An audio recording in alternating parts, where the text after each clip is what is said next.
konsultasi penggunaan obat anti tuberkulosis pada pasien dengan komorbid diabetes mellitus. Di sini saya Zaskia Artika Putri Rahayu sebagai resepsionis. Saya Tina Agustin sebagai perawat. Saya Amanda Tia Pandra sebagai anak pertama. Saya Nabila Tata Farunisa sebagai pasien. Saya Rini Larasati sebagai anak kedua. Saya Leni Gustia sebagai dokter spesialis penyakit dalam. Saya Putrana Fatmalita sebagai dokter spesialis paru. Saya Talita Isa sebagai asisten dokter. Saya Ucarina Putri sebagai apoteker. Saya Yunia Rafla Widodo sebagai asisten apoteker. Selamat menyaksikan video komunikasi, informasi, dan edukasi kami.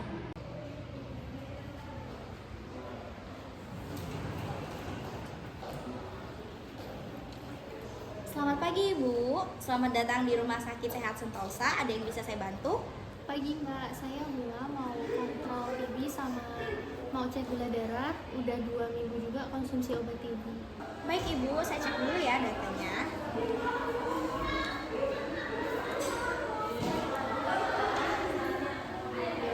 Ibu sudah terdaftar ya Bu di Dokter Hana, dokter spesialis paru. Selanjutnya Ibu akan diperiksa oleh dokter spesialis penyakit dalam. Oh, jadi langsung 2 dokter ya, Mbak? Iya, betul sekali. Biar pengobatan TB dan diabetesnya bisa dikontrol secara bersamaan. Nanti akan diantar oleh perawat Tina ya. Terima kasih Mbak, saya tunggu di sini dulu ya.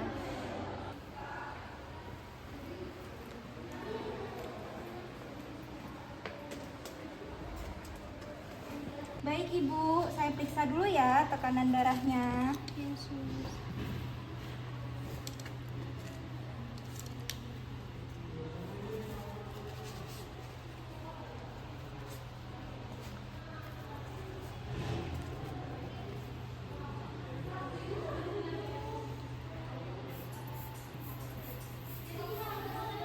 Ini tensinya 130/85. Ini tensinya tinggi, Bu. Gimana keluhan Ibu sama 2 minggu ini? Masih batuk sus, kadang juga kalau habis minum obat tuh suka mual. Terus tensinya warna merah. Oke, nanti keluhannya disampaikan ke dokter Hana ya. Ayo, Bu. Bu, saya antarkan ke dokter Hana.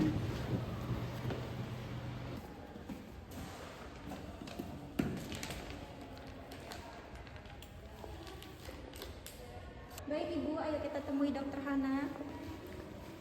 Kita duduk ke sini dan anaknya di sana. Terima kasih, Sus. Permisi ya. Iya. Selamat pagi Bu Bunga, gimana kabar hari ini? Masih sering batuk dok.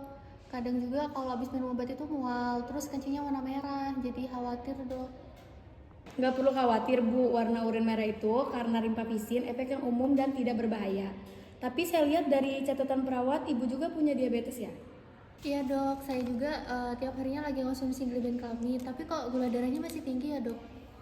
Baik, bisa jadi rimpavisin ini memengaruhi kerja obat, gula. Untuk mastiin, saya akan minta dokter Leni, dokter penyakit dalam, bantu menyesuaikan terapi Ibu juga ya. Untuk Talita, tolong buatkan surat rujukan dan catat hasil pemeriksaan paru Ibu Bunga ini. Baik dok. Bu Bunga nanti setelah dari saya langsung ke ruang penyakit dalam ya. Sementara itu tetap lanjutkan obat TB seperti biasa. Baik dok, terima kasih ya dok. Sama-sama. Selamat siang Ibu Bunga, saya Dr. Leni selaku dokter penyakit dalam. Jadi tadi saya lihat gula darah Ibu itu sekitar 182 mg per desiliter. Itu masih cukup tinggi ya Bu? Iya dok, padahal udah konsumsi glibenclamid juga setiap harinya, tapi kok masih tinggi ya dok? Jadi begini Bu, rifampicin ini bisa mempercepat metabolisme obat glibenclamid. Jadi efeknya itu cepat berkurang. Itu sebenarnya gula darahnya itu Ibu masih tinggi. Untuk sementara kita ganti obatnya itu dengan suntik insulin. Jadi saya buatkan dulu resepnya terlebih dahulu ya Bu. Suntik setiap hari ya dok? Betul Dek, jarumnya kecil dan nggak sakit. Nanti Mbak Talita akan jelasin ya bagaimana caranya menyuntikkan insulin yang baik dan benar. Kalau Ibu lupa suntik bagaimana ya dok? Kalau lupa segera suntik begitu ingat, tapi jangan 2 kali. Yang penting jadwalnya teratur. Baik Ibu, di sini saya sebagai asisten dokter yang akan menjelaskan kepada Ibu mengajarkan terkait penggunaan insulin ya. Ini insulinnya ya Bu ya. Sebelum menggunakan insulin ini, cuci tangan sampai bersih dengan sabun. Segel pelindung jarum dilepas dan sampai tersentuh tangan. Karetnya dibersihkan dengan alkohol sekali usap. Jarumnya ditusukkan tegak lurus dengan pena, kemudian diputar searah jarum jam sampai maksimal. Tutup pelindung luar ini dilepas, disimpan untuk nanti setelah penyuntikan. Tutup pelindung dalamnya dilepas dan dibuang. Pastikan semuanya berfungsi dengan baik ya Bu, antara indikatornya dan juga pastikan tidak ada gelembung udara di dalam penanya. Caranya untuk memastikan tidak ada gelembung udara ada dengan ditutup perlahan Ibu. Udaranya sampai naik ke permukaan, bisa dipastikan tidak ada gelembung udara dalam pena insulin. Setelah semuanya sudah berfungsi dengan baik, tempat penyuntikan Ibu untuk insulinnya itu dibersihkan dengan alkohol terlebih dahulu. Jangan disentuh lagi ya Bu ya, setelah dibersihkan. Kemudian arahkan pena insulin tegak lurus dengan bidang tempat Ibu menyuntik insulinnya. Nah, terus diatur indikatornya sesuai anjuran dokter yaitu 10 ya Bu ya. Diputar sampai angka 10, kemudian disuntikkan. Setelah suntik sampai indikatornya kembali ke angka 0 lagi, itu ditahan 10 detik baru dilepas. Setelah dilepas, tempat suntiknya dibersihkan dengan alkohol. Kemudian ditutup lagi dengan satu tangan penutup pelindung luar tadi. Area bekas suntiknya jangan dipegang ya Bu ya. Kemudian jarumnya ditutup dengan pelindung luar yang tadi itu disimpan dengan satu tangan. Diputar berlawanan jarum jam, kemudian dibuang di tempat yang aman. Baik Bu, dari penjelasan tadi ada yang ingin ditanyakan? Dok, untuk penyuntikannya itu di bagian mana aja ya Dok? Terus untuk nyimpan pena insulinnya itu baiknya di mana Dok ditaruhnya? Baik, untuk tempat penyuntikannya itu di area perut ya, 1 cm dari pusat. Kemudian untuk penyimpanannya, ketika insulin sudah dipakai, itu disimpan di suhu kamar aja tidak apa-apa. Tapi kalau insulinnya belum dipakai, masih baru, itu disimpan di tempat dingin, kalau bisa di kulkas. Baik Dok. Baik Bu, ini resep obatnya. Nanti bisa ke instalasi farmasi, nanti obatnya akan disiapkan oleh apoteker di sana ya. Baik Dok. Selamat siang Bu, saya Ocha sebagai apoteker di sini. Ada yang bisa saya bantu? Baik Ibu, saya mau nembus obat ini resepnya. Baik, ditunggu ya. Ini resepnya, tolong disiapkan ya. Baik Bu.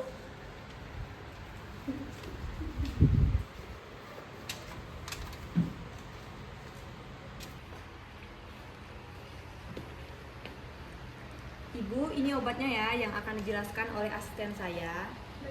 Ini untuk obat tuberkulosisnya ya Bu. Ini ada etambutol, pirazinamid, terus isoniazid, dan juga rifampicin. Ini diminumnya waktu pagi hari sekaligus 4 tablet sebelum makan. Dan ini untuk vitamin B6-nya, vitamin B6-nya diminum setelah makan.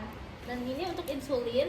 Insulin juga digunakan pada saat pagi hari, saat perut masih kosong. Kalau saya mau boleh setelah makan Bu. Boleh Bu, tetapi jangan berbarengan dengan kopi dan susu ya, karena itu dapat mempengaruhi penyerapan obat TB-nya. Dan itu rifampicin dapat menyebabkan urin menjadi merah ya Bu, itu normal.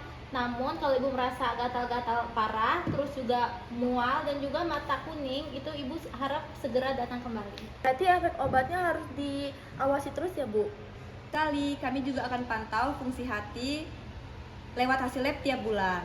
Jangan lupa minum obat di waktu yang sama setiap hari, lebih baik di setel alarm atau dibantu anak-anak untuk mengingatkan. Baik Ibu, akan saya ingatkan ibu saya di setiap paginya. Terima kasih ya Bu. Bocah pasien TB tadi, Bu Bunga gula darahnya tinggi, padahal sudah pakai glibenclamid. Saya curiga ada interaksi obat. Betul Dok, rifampicin menginduksi enzim CYP450 di hati, mempercepat metabolisme glibenclamid, jadi efek obatnya turun. Ini termasuk drug related problem tipe interaksi obat. Kalau begitu saya setuju mengganti ke insulin seperti rekomendasi Dr. Leni. Bagaimana untuk pemantauan efek samping HRZE? Kombinasi HRZE bisa menyebabkan hepatotoksisitas, jadi sebaiknya cek SGOT atau SGPT tiap bulan. Saya juga sarankan edukasi tambahan agar pasien tidak berhenti minum obat karena efek urin merah.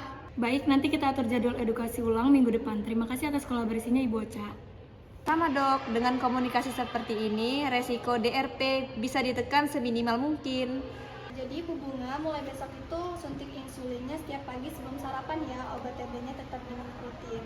Jangan berhenti minum obat ya Bu, walaupun sudah merasa sehat. Kalau ada efek berat seperti mata kuning, nyeri sendi, atau ruam, segera lapor ya. Nanti kami akan pantau teknik suntik insulin Ibu dalam seminggu pertama lewat kunjungan ke rumah ya Bu.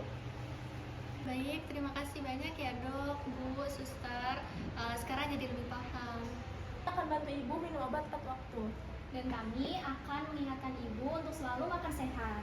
Nah, itu bagus. Dengan disiplin dan dukungan keluarga, TB dan DM bisa dikendalikan dengan baik. Semangat untuk sembuh Ibu Bunga. Sekian video komunikasi, informasi, dan edukasi dari kami. Sekian. Terima kasih. Wassalamualaikum